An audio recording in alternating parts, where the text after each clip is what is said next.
Hello, everyone. So let's talk today about some specific tips that you can use it to organize much better your Qigong practice. So in my perspective and also in the Aknanda Qigong method perspective, we have some specific segments during the practice that it's interesting to do it in each moment that you are going to just invest time for yourself. So first of all, when you decide, okay, I want to practice or I want to do my practice, the first step for me is to take some moment for quiet the mind. Take some moment to find some integration between your body and your mind.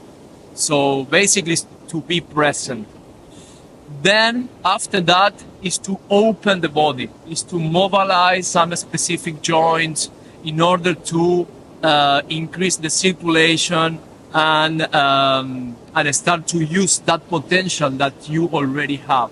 So we can say, or we can talk about Qigong openers or Qigong warm-up or preparation.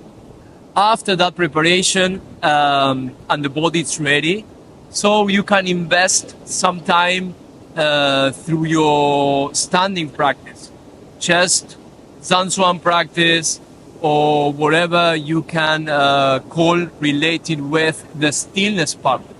Just close your eyes, improve your internal observation, and see what's going on inside. After that moment, you can start with some specific Qigong form. Could be dynamic Qigong, could be like more like Baduan Jin, 5 animals, whatever. Just choose a form or choose a set and just practice. And when you finish or when you are in the process of finishing your practice, make sure that you do the closing part. The closing, it's about sink the chi or sinking the chi in the lower abdomen. So make some big circulation related with an inhalation and your exhalation, the palm facing down, so the chi will descend and storage mostly in your lower abdomen, in the lower dantian. So yeah, invest some time there, just doing the closing.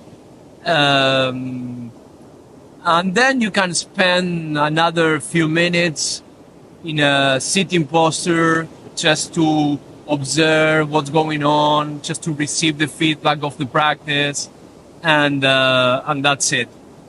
So yeah, so I think that these steps will help you to organize a better training or a complete training